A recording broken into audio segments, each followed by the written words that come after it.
ख़वातीन को किसी भी गिल्टी महसूस होने की सूरत में छाती, बगल के हिस्से या गर्दन के नीचे वाले हिस्से की सूरत में फ़ौरन डॉक्टर से रुजू करना चाहिए।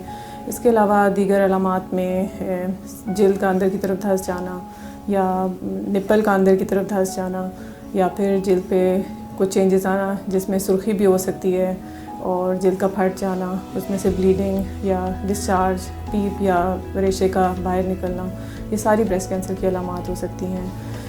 ब्रेस्ट कैंसर से ख़ास तौर पे जो गिल्टी होती है मोस्ट ऑफ़ द टाइम ज़्यादातर वो पेनलेस होती है। तो ख़वातीन को कोई भी गिल्टी जो ब्रेस्ट या बगल या गर्दन में महसूस हो रही है, चाहे उसमें तकलीफ़ है या नहीं है, उसको इग्नोर नहीं करना चाहिए और उसको अपने डॉक्टर को ज़रूर दिखाना चाहिए।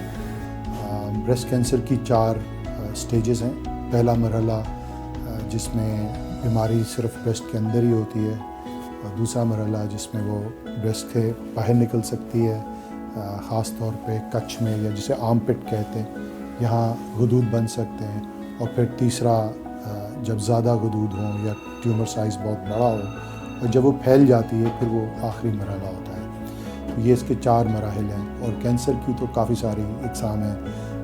जो सबसे कॉमन है वो इन्वेसिव मेमरी कार्सिनोमा, जिसे हम पहले इन्वेसिव डक्टल कार्सिनोमा कहते थे।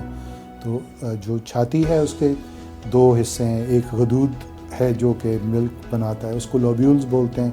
वहाँ जो कैंसर बने उसे लोबुलर कार्सिनोमा कहा जाता है। वो छाती में अगर एक जगह हो तो उसका बाकी छाती में होने का चांस या दूसरी छाती में जाने का चांस इन्वेसिव मेमरी कार्सिनोमा से ज़्यादा होता है। उसको तो हम इन्वेसिव लोबुलर कार्सिनोमा बोलते हैं।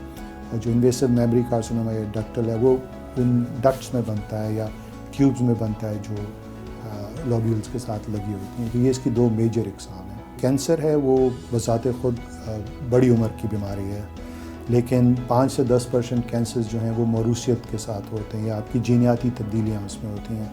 तो BRCA1 और BRCA2 2 जीन्स हैं जो अगर आपको कैंसर यंग एज में हो रहा है, अगर हम वर्टिकली देखें आपकी खाला, फुप्पो, आंटीज़, नानी, दादी, या हॉरिजॉन्टल स्प्रेड आपके सिबलिंग्स यानी बहनों में, फर्स्ट कज़न्स में या सेकंड कज़न में, अगर 3 या 3 से ज़्यादा अशख़ास को ये तो फिर BRCA टेस्टिंग करना ज़रूरी है।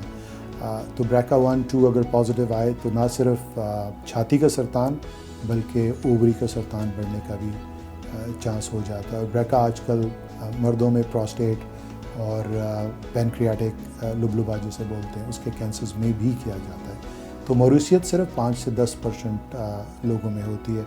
ज़्यादातर पेशेंट्स जो हैं वो स्पोरेडिक होते हैं। स्पोरेडिक का मतलब है उन्होंने जीनियाती तब्दीली जो है वो या तो माहौल से आई है या उनके लाइफस्टाइल से या उनकी ग़िज़ा से आई है। तो बहुत सारी ऐसी जीन्स हैं जिनके बारे में अभी हमें नहीं पता और उसके बारे में तहकीक जारी है।